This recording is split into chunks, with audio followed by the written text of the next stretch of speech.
Welcome back, everybody, to The Functional Code. We are excited to bring you guys today a new episode. This is one of our core episodes where we break down one of our long forms into short forms, nothing but gems, nuggets, and the best of the best. And so thank you guys again for continuing to join us. As always, I am Dr. Addy. And I am Dr. Jace. Yeah, today we're going to be diving into all things culture, whether it's workplace, whether it's your family, and also just your mindset on how you can surround yourself with good people to stay productive and towards reaching your goals. So this will be fun. As we're going to dive into some of this, we're also going to add in a little bit of an AI section to it. We'll see what Chat GPT threw in for us when making some of these outlines, just so you guys have a general understanding from there. But I think the best place to start would be, and I was going through a couple videos last night, and I thought this was awesome to add in perception versus perspective.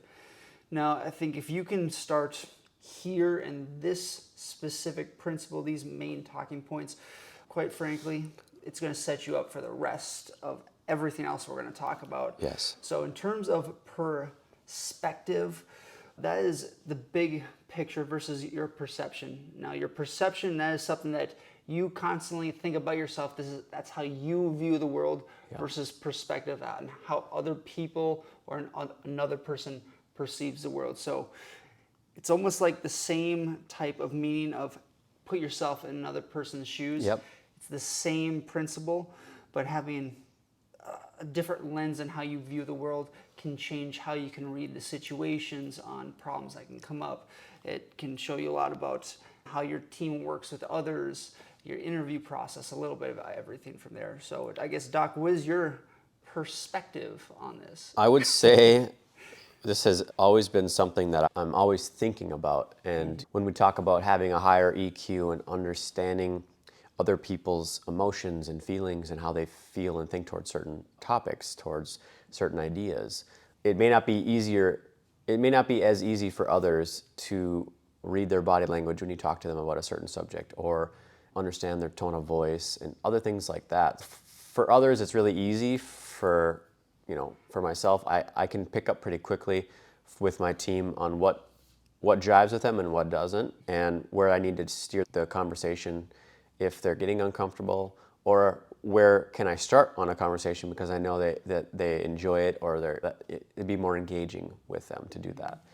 But if you don't, so quote unquote, check the oil of this machine you're running, that to me is the perspective. So really getting a good idea of how things are running, questioning and asking these harder questions and conversations, because then that gives you really the best indicator of how the ship is being ran. And if you were never able to check in or have meetings, we meet monthly, and that's super helpful to discuss what things we need to improve on and what things they have questions on.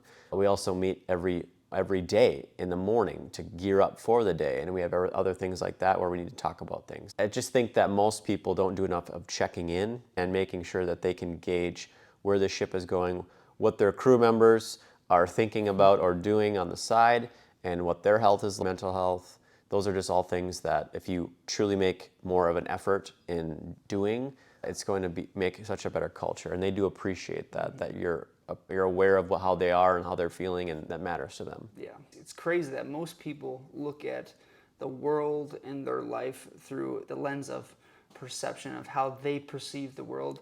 It's not many people, and it takes a special person to look at the perspective of many different inputs into the same scenario and kind of how you surround yourself with. Agreed.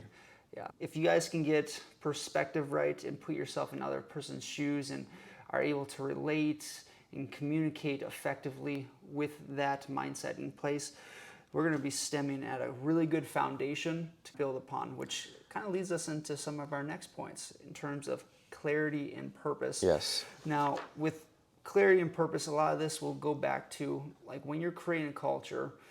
Let's take, for example, in the workplace.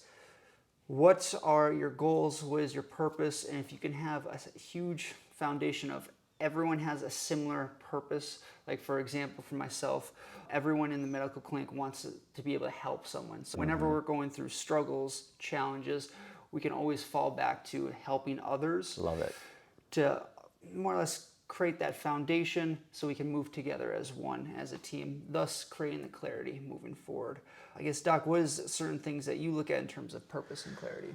Agreed with you on all that. I think running a health clinic, that has to be the main goal and purpose, is if you're not helping others, if you're not getting results and outcomes, there's not many other ways to build a foundation, in my opinion. Yes. A lot of bigger organizations, unfortunately, when they try to grow and make a lot more money and need to maintain employees and taxes and health benefits, and it gets to be the point where, money starts to become the sole thought process. A lot of the individuals in the company, because that's their job. They need to keep the boat running. But when you start to lose sight of what's important, especially when it's helping people in a health clinic, again, I just feel like those numbers will always be less than what they could be if everybody was on the same page of helping one another. And I always reroute my staff back towards that thought. Every meeting, I say, we're about to go over the numbers. These are important. These are going to help us continue to keep our jobs and help the people we want to help. These numbers mean nothing if we're not helping anyone. Beautiful. And Love that. the second that I reroute their mind, we can talk about the numbers comfortably because we know that our foundation is we are trying to grow to help more people and to give ourselves the benefit and luxury rewards from helping a lot of people. But it can only be done if you have that sole thought and purpose in the beginning. That was really well stated. Yeah, and I think that can go back to also when you're onboarding someone within the first couple weeks, first 10 days, are you able to have that communication of where the main tasks, goals for that position, and how does that look in terms of creating that purpose for that individual, and then allow them to feel that the motion behind the purpose as well. For example, for us, it's a little bit easier in the medical clinic, whether it's our medical assistant talking to a person and relating with them and just connecting at a deeper level versus another staff member actually does treatment on a person and sees the benefit and reward on how they get better. Yep. That's where it comes back to the team effort. Not one individual is greater than another. It's all one person specializes in an area and we all move together as one. So Doc, let me ask you a question. Please. Let's say you have someone who you have found that's maybe lost their way and their purpose is still the same, but you just don't find they have as much clarity in what they want maybe here, or maybe they're thinking that they need to be somewhere else, or how do you reroute them to getting them back to center or maybe finding them a different path? Yeah, I would see and knowing ahead of time what their long-term goals are and have the goals shifted for them. Yes. Because I think if you can combine whatever long-term goal that they have or they want to achieve, and if you can combine the goal for the clinic or the team and put them down an avenue that can help both. Yes. I think that can obviously bring not only the team together, it would help the person stay motivated, engage. It can reroute them mentally. Because some people, like myself, for example, a little outside of work, but I get into these scenarios of I get interests in different areas and I dive fully in. Yeah. And then from there, I have to pull myself back, again, back to the central purpose Yep. meeting. So some people need that, like life happens, scenarios happen, but yeah, it's combined their long-term goal with the mission and the purpose of for us, the clinic, and then trying to help each person specifically down that way. Yeah, I love that. Absolutely. Now, in terms of chemistry and connection, now this is the tough part, I think, especially for like myself hiring, in terms of when you're creating a culture, you want to make sure and perceive, or maybe project would be the best word, on certain people that can get to work together, connect well, but still stay effective in their job. That question for you, is there certain things that you look at in an interview, whether it's culture, connection, chemistry between staff members? Absolutely. This is a perfect conversation to have since I've been interviewing for certain roles, maybe the past half a year. And it's interesting how I went into the interview for one role versus a different role in my clinic. And I did treat them similarly, but there were also some differences that I needed. One role was a little bit more heavy in communication and being able to connect with the patient. The other role, not so much. It's still important, I think, but it wasn't as necessary. And so I was looking for differences in my candidates that way. But the one thing I was still always looking for was someone who was humble and who was hungry and who understood that the main and important part of what we're doing is to help people and to show up and do your best and be a part of a working team, healthy culture, that kind of thing. And there are times where I, in an interview process, just find that they're reserved and they don't have the attitude that I'm looking for, and they don't show up prepared. And you can just tell that the ones who showed up ready to communicate with you and had questions and was engaged and truly was ready to join if you ask them, they are the ones that present themselves pretty easily. And if you've done this enough, you can start to figure out that eventually that person does walk into that room with you. And it may take a few candidates to get there, but you will find that candidate as long as you keep that main thought process down. And so that's what I have. I have the idea in my head of who I'm looking for, and once that is filled, then I know that's who I need. But if I start chasing someone who is not what I want them to be, that's already going to start from the get confused and probably aberrant process of them soon leaving in a year. It can be really difficult. I like actually right here where it says hire for culture first, skills second, which I also agree that a lot of what we have in the clinic can be trained, and so a winning attitude is got to be number one. Yes. And then everything else, if you have a winning attitude, I will go to the ends of the earth to make sure you are comfortable and skilled in what you do. Yes. I will stay extra. We will train as much as we can. I don't care.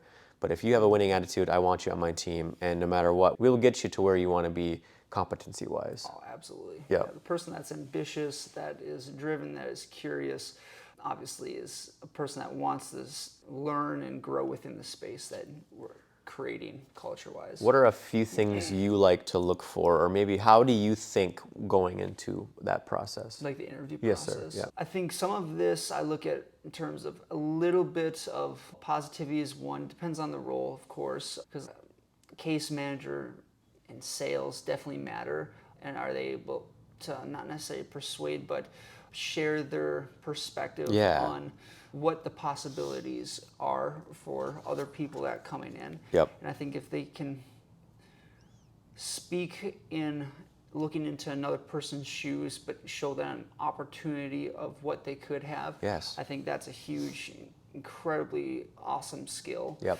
And then in terms of what I specifically interview for and how I go about it, I have a set list of questions. A lot of it goes back to what are their main long-term goals, and with their goals, are we able to create an avenue, a path that will also help the clinic? I like for someone to be optimistic, a realist, but optimistic, because optimism can breed for the underlying tone of helping someone heal to a certain extent.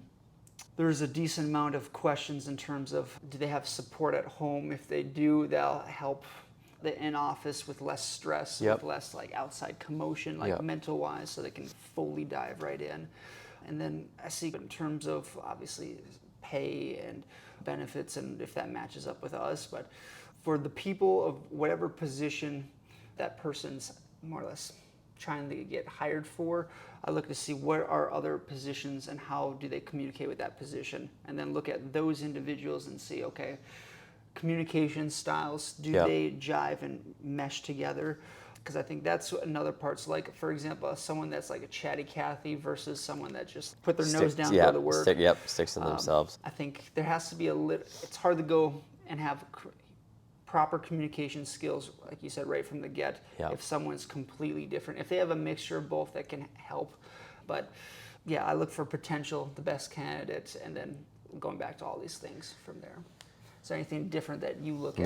No, that's definitely something that I would agree on as far as what I look at and what I look for when it comes to a good candidate. Now, you talked on communication styles a little bit.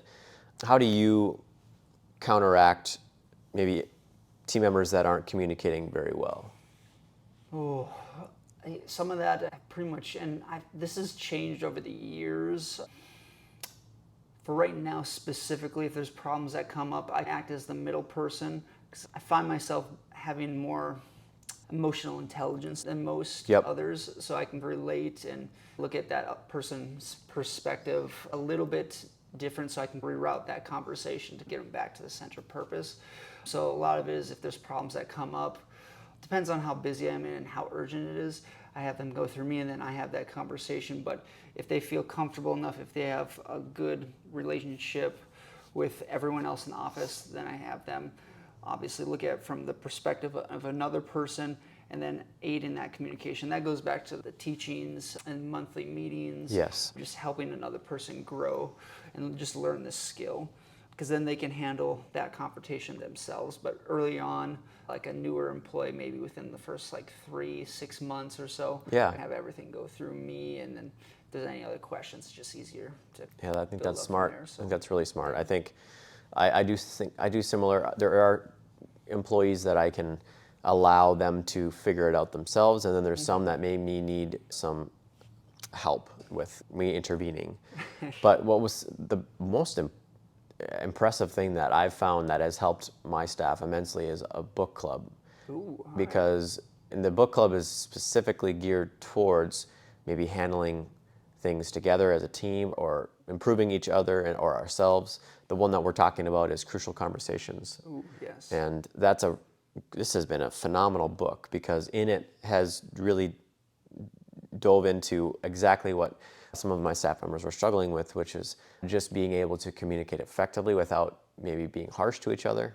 Okay. And that has been so helpful. And so I think what you can do also with the book club is what are some of the things that you feel like your teams struggle with, and then that could be the topic that you put the book around. Yes. Because I do feel they are using these things that they're learning with the book towards each other, towards me. And it's funny, they'll even bring it up. They'll be like, hey, I'm about to do this, like in the book. And I'm like, perfect, love that. And it's fun to see them applying what we're learning. And I'm obviously, I love to read. I love to grow and improve on anything I can. And for them to take that in with me, it's been fun to grow with them. So I do think that's a great way to drive better culture if you have been having issues. Yeah, that's awesome. And I like the book club. I think for my staff, my team, they're a little bit more of the younger generation as a whole. So for some of that, and even some of them still going through school or not as much now, I'm taking a little similar approach, but a different way to go about it. And so instead of a book, I'm going more like social media, small clips, and then talk about the lessons Yeah, learned. So absolutely. I can kind of be a little bit more selective based on what certain people are going through in the month, and then add in specifics for them. But I think everyone can learn from that side of things. I like that too. So that's where a lot of the monthly meetings, the one-on-one interactions, the coaching can come and tie back to them. And then we also have a full text group chat to where I just send in videos here and there of things that can help build them up mentally. Some people respond, some people don't. I don't care. I'm just thinking just feed the team. Yep, just keep dripping it in. Yep. Mm-hmm. Yeah, just build it up from there. So Love it. awesome tool. Very smart and good. Bringing up on that one there, Doc. But in terms of, I guess, the next leadership habits on how you can help drive the culture, I think in addition to all the stuff we talked about, empathy, awareness is incredibly important. I know there are other pillars that we absolutely need to talk about. So when you're looking at empathy and how you can create awareness, not only for you paying attention to your staff, but then also similar of how they can pay attention to either the customers, clients, patients, is it takes a while to change that awareness side of things, but then having empathy of relating to another person's emotions in different tougher situations is always difficult, because everyone can absorb and take in and appreciate the compliments of all the positives, but if you can help someone through the challenges, through the tough times, and be there with them and relate with them, I think it just sets you apart from most other people. Doc, in terms of empathy and awareness, I would say almost even more awareness. Is there certain things that you look at specifically with training, whether it's patients, and I guess how that go about that conversation? Absolutely. And I would even say it's a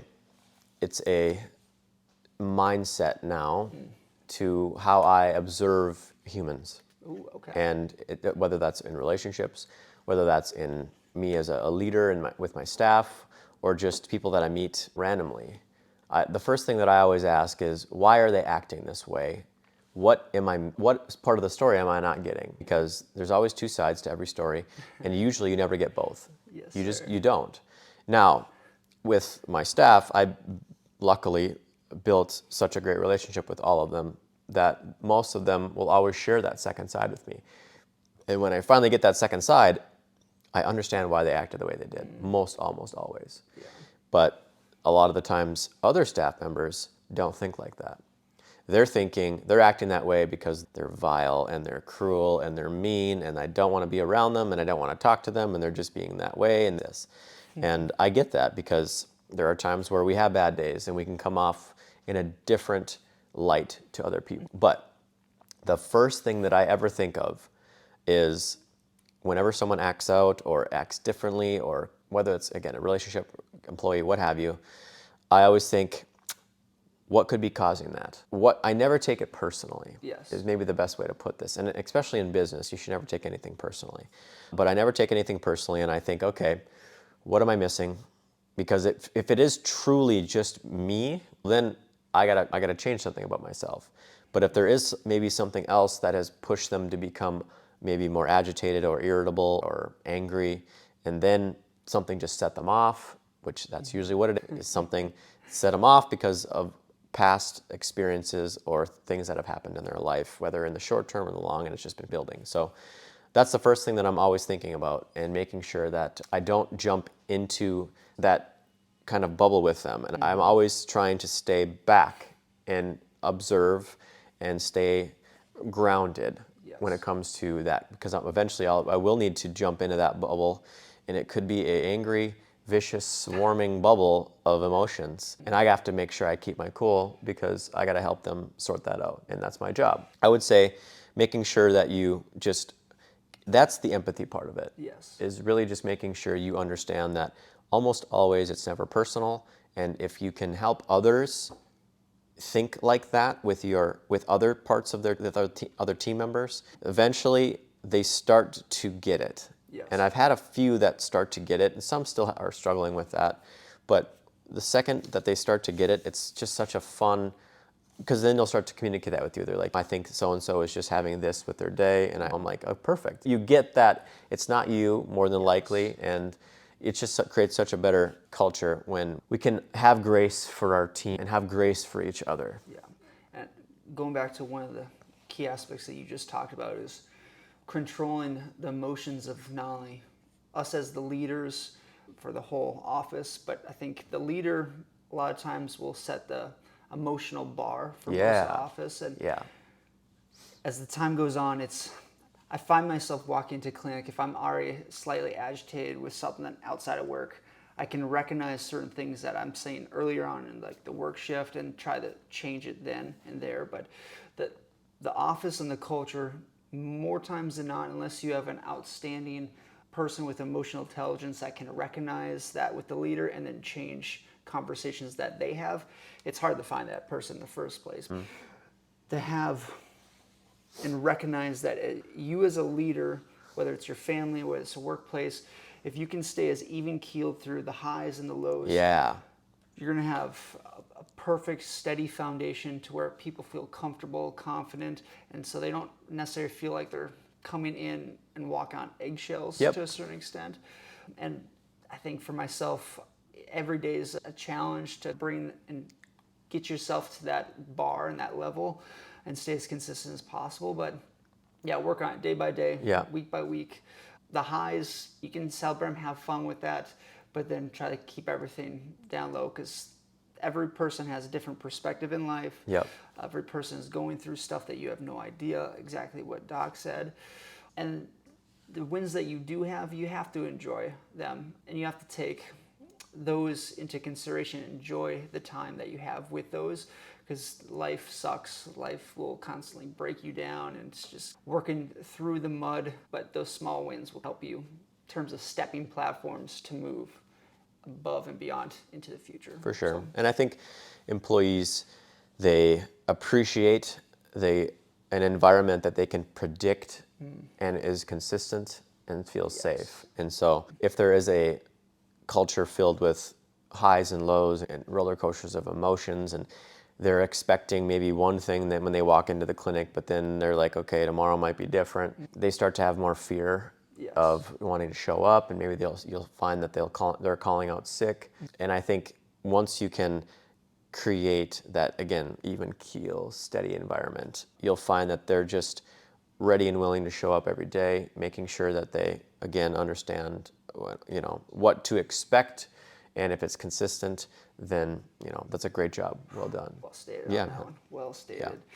So we talked on empathy, awareness, recognition, small wins, relating to another person, and we even touched on a little bit of growth mindset as well. Yeah, we touched on that, I think. Now, I think some of this will go into some of the negatives and even problem solving, and having those tools to help someone solve problems, whether it's yourself or the team and the culture itself, or your team members helping a client, patient, another person, and moving you past higher levels of leadership. Some of the stuff that we've learned through our workplace as well. So, Doc, in terms of problem-solving rule, because I know you brought this up in the past. Yes. You want to explain to everyone what your problem-solving rule is? Yeah, I think with the 131, this has always been really helpful, because what will happen is someone will bring you a problem, and usually they are just bringing the problem. So what I always try to explain is, if you're going to bring me a problem, bring me a few things that you think we can do to improve that problem. Love that.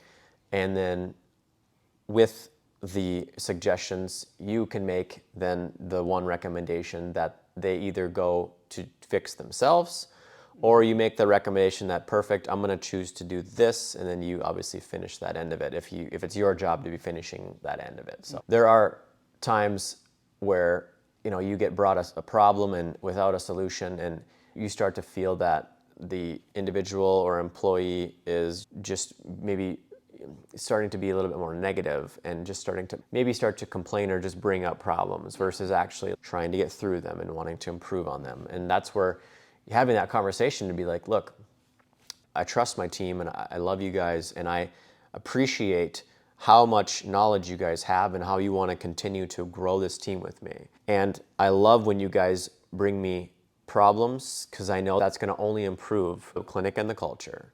What I would recommend is, when you do bring me a problem, have some ideas of how you think you can improve or help that problem. I want to hear that, because then again, I don't have to be solving every problem that comes. I can help, you guys can help me, and I want that help.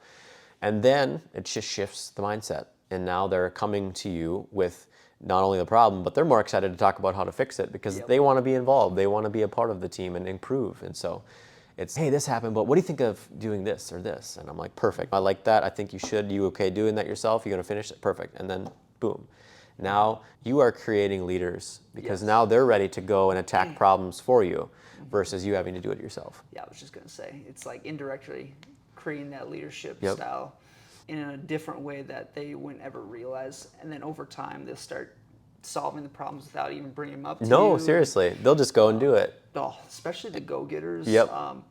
They'll help optimize their whole position and usually the people around them, and thus elevating the team as a whole. So which kind of brings us into our next point in terms of key performance indicators for each position, for each aspect of the business clinic. You can even do this with your personal life at home too, to where what are some of the metrics that your team, your family look at in terms of creating that culture, creating that environment that you guys want, whether it's staying organized, whether it's making sure that each position are able to perform the duties and the tasks needed to keep the whole thing running efficiently and in a proper fluid formation. What are a few of your favorite KPIs, Doc, if you don't mind sharing? Oh, for work, I think a lot of it will come back to a certain extent patient visits and total collections. Okay.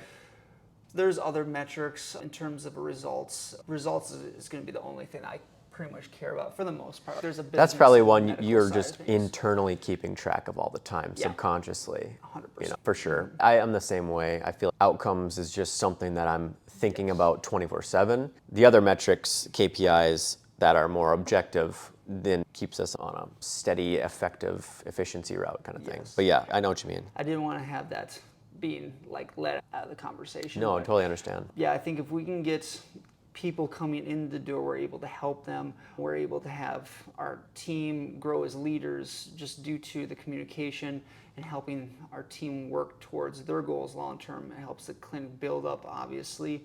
In terms of total collections, whether it's insurance or cash services, looking at it from a healthy business perspective, are we able to reach and hit the costs needed, like for overhead, for salaries, but also for reserves. So if certain things come up, like for example, in Arizona, our air conditioning unit went out all of a sudden. Both of ours have now, both of ours have now gone out. And that's 10, 12,000 just like that. Like certain businesses, if they don't have that reserve, they have to find a new space and then downhill from there. So you have to build up those reserves. You have to have, from a business perspective, having a healthy leeway from overhead to growth, and then at the same time, as you're helping someone, are you able to help lead your team, help create this culture, build and pretty much pay into your teammates and allow them to grow within the space. Yeah, absolutely. Not really the phrase I was thinking, but I get it. I think the gist. I think they get it for sure. So some of that will come back to how well are you able to make sure everyone's on the same page. So Doc, morning huddles, hugely important. Very important. What are some of the specifics you look at starting the day off right? If you are not having a meeting every day, it doesn't even have to be more than ours or 10, 15 minutes. You are missing a huge opportunity to shift mindsets. Love that. To route a positive and reachable path that is tangible and understandable for your staff. Because if you just let them wander without direction when they were going to wander, because that's another thing, is some of them are just have things that have happened that morning or last night or even during the week, and you can pick up on that energy and you can pick up on what's going on. Then maybe you just have to have a come to Jesus that morning and say, hey guys, I can tell energy's down. Just want to come here for you guys. Let's see what we can do to help some people, and let's call it a day. And sometimes you can just tell the staff's energy is low, and then sometimes they come in and it's vibing, and it's like, all right, guys, let's accomplish some things today. Why don't we have a fun goal of doing this and this? One time I had a goal. It was $20 for any meal for anybody who gets a 5-star review today. Let's make because I could tell the energy was up. Let's keep it fun. Let's keep it competitive. Yes. Just little things like that where you can also help the business, but also keep the energy high. And obviously that's something that's helpful for us. So definitely helpful, not only for energy of the culture of the team, but also for making sure you are checking in with what the team understands about the patients each day, what to expect with the patient, making sure the services are going to be rendered. Now that's just with this business model, but others would be, what are the goals of the day? What do we need to achieve today? Who needs to communicate to who about what during the day? Who should be checking in with me at what part of the day? These are all things that I'm sure maybe more applied to just general business. And then of course, here's the things that I'm looking for today, what we need to hit, and everybody, let's have a great day. And it's just simple things like that can really reroute what was about to happen to a more positive and understood path for the team. Yeah, and one of the points that you brought up at the beginning was reading the environment earlier on in the shift. The first thing that came into my mind is, and this doesn't happen every day, but certain days, like maybe the day before that the team was struggling or a person was out sick or they just felt lackadaisical, if I may. That next morning, I'm coming in going, woo! Like ready to rock and roll, automatically raising energy without even having any conversations with anyone, just to start them off on almost bumping them up a little bit more. So I don't specifically choose the music in my. I let them. They're really good. They have a good taste for music. I'm not very creative or artistic. However, there are days where I'll say, okay, Dr. Addy gets the mic this morning for one song. Let's go. And I'll play a song that is just freaking razors. Let's go. And It does. It gets them to laugh because they're all like, Dr. Addy, I didn't know you listened to this kind of, because they don't know so much about me. I tend not to share too much about my personal life, but I will throw like one time I threw a metal version of Pink Pony Club up there, and they were like just loving it. They were jamming to it, and I'm like, let's go this morning, Awesome. and it was just fun. More times where you can just, again, check the pulse and then reroute if needed. It definitely makes a difference. Love so. that. Yeah. Which goes into our next point, adaptability. Are you to adapt early on, but also through the shift? And whether it's someone early on in their career or their time with you in terms of getting hired on, or they've been with you or the team for a long period of time, that goes into understanding the how, why, what are the expected outcomes. And I think this is something that I know we do incredibly well, but I don't think many others looking into their lens don't do as best as I feel like most should, in terms of explaining the reasons why we're doing something. Yeah. Why are the systems like it is? Because if others know the reason why, the how makes things so much easier. For sure. It just clicks in place so much quicker. I like that you brought that up because I actually had a struggle with one of my staff members. I was trying to get the staff member to grow in a metric, one of the things we were trying to measure for the clinic. And this type of individual wasn't driven by money. And so I was like, okay, what's their why? Like, why would they work harder or try to grow or change or improve? Because a lot of the times, most business people, they're like, I'll just pay them more money.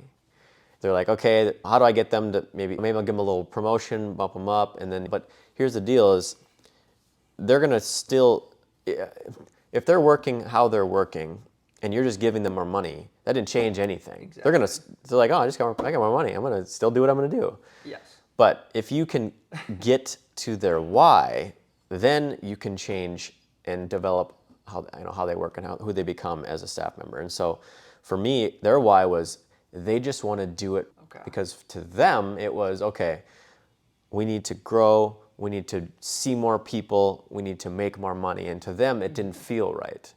But what they wanted was, if we grow it in the right way, meaning every patient who got this service deserved it, and we weren't just doing it on everyone, and there was actually a process and everything like that.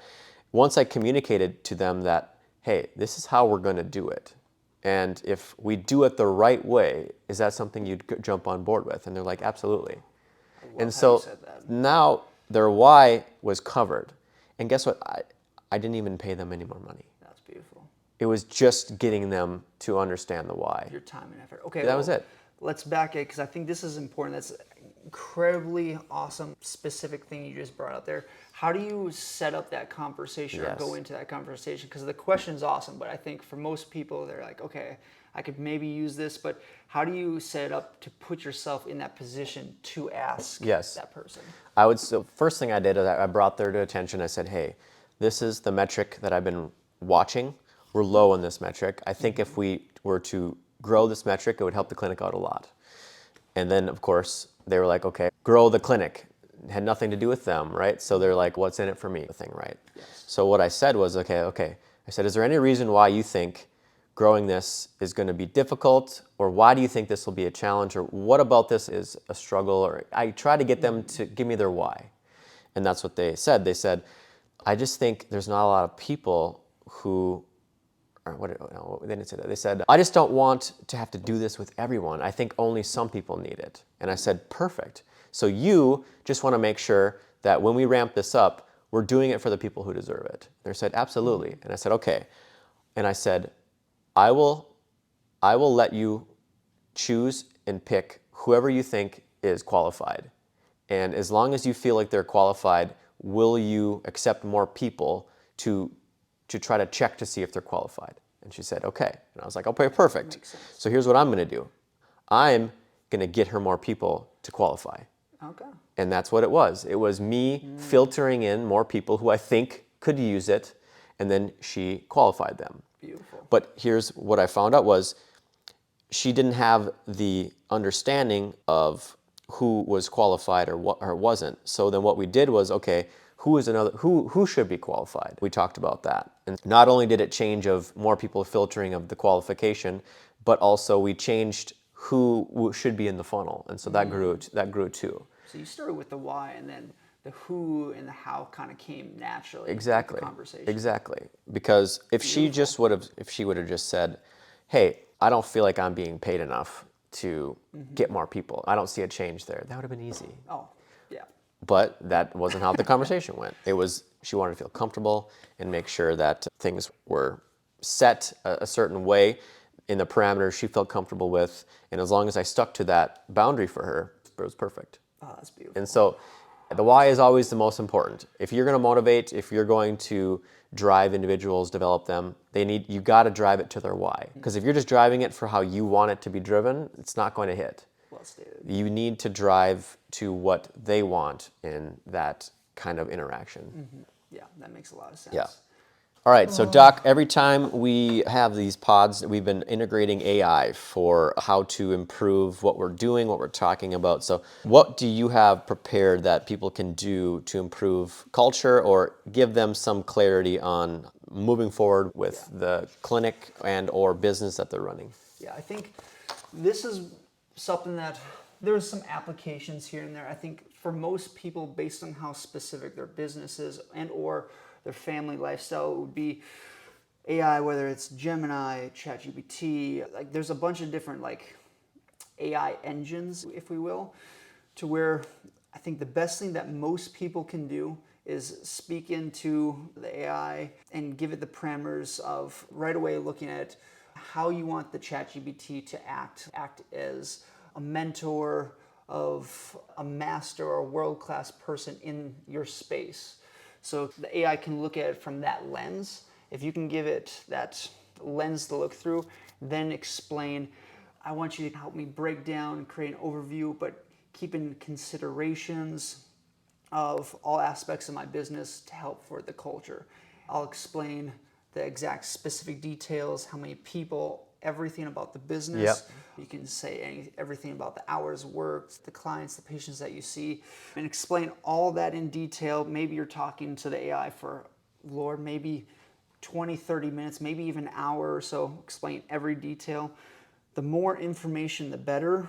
That way, the ChatGPT can not only look at it from that lens, but then when knowing an overview and all the specifics on that business, then asking it questions as it understands the business. How can we help create culture? Are there certain specific onboarding processes that can help a person accelerate their job duties, which then helps for efficiency? We can get into what are the specific key performance indicators for certain positions and how can you help train that? How can you help relate with that person? Even if you add in to the ChatGPT saying, for this position, this person has an X personality, they respond to communication in certain ways. Here are a couple examples. So if you can go specific for each person with the position, then it helps, the AI can also show and give you light on how to have certain conversations. Kind candor. I think that's probably going to be the best way that you can go about for each and every specific person, family, business.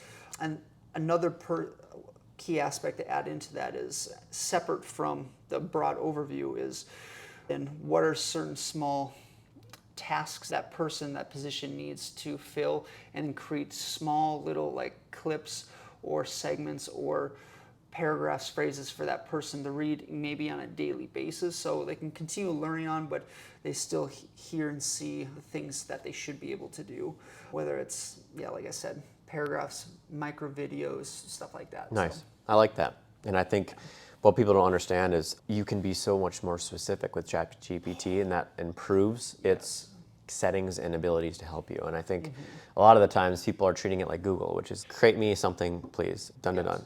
But you have the ability to now create so much more depth with Chat GPT, and you can really give it so much more information, and it looks at all of it, and it actually performs better when you give it parameters. And so there are people now that are coming into businesses as prompt engineers.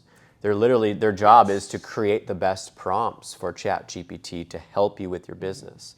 and with your numbers. So not only is it, we feel it's incredible, people are getting paid to do it. It's that important. It's that effective, is what I should say. Yeah, no, I think Chat GPT is super helpful. I actually use it a lot with my book club. I'll try to find chapters where I can break down and be like, what are good questions that I can bring to this book club that might create engaging conversations regarding what we're talking about. It's really helpful. And I do think that more people should start using it. That would truly take a lot of load off of their plates if they understood what it can do for them. So yeah, AI is here to stay. It's how can you optimize it? And going back to your point, and I think Gary Vee also put this into the ether of prompt engineers and how to use the AI systems and integrate that with life. Like, I think that's going to be, or he said that's going to be one of the next main frontiers that people will slowly start transitioning to, as maybe AI takes certain positions and optimizes society. How to use it best. Yes. And they're now the technicians, the users. 100%. At least in this phase of transition as AI spreads across the landscape, like the internet with everything else. So staying on ahead of it, and that's also, like Doc said, why we're trying to integrate some of this stuff into your mindset, especially in culture. I would absolutely put that to action and see if you can stop right now to describe your situation, describe your environment, to maybe allow it to give a different perspective on the situation at hand. 100%. 100%. Guys, as always, thank you so much for listening and watching. We appreciate each and every one of you. Until next time, guys, we will see you soon. Woo! Disclaimer: the content provided in this health podcast is for informational purposes only and is not intended as a substitute for professional medical advice, diagnosis, or treatment. Always seek the advice of your physician or other qualified health provider with any questions you may have regarding a medical condition. Never disregard professional medical advice or delay in seeking it because of something you have heard on this podcast. If you think you may have a medical emergency, call your doctor or 911 immediately. Reliance on any information provided in this podcast is solely at your own risk. The creators and hosts of this podcast are not responsible for any actions or decisions you may take based on the information presented.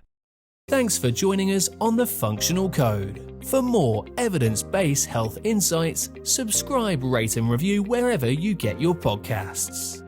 Remember, your journey to a healthier you begins with understanding the functional code. Until next time, stay well, stay informed, and embrace the science of living well.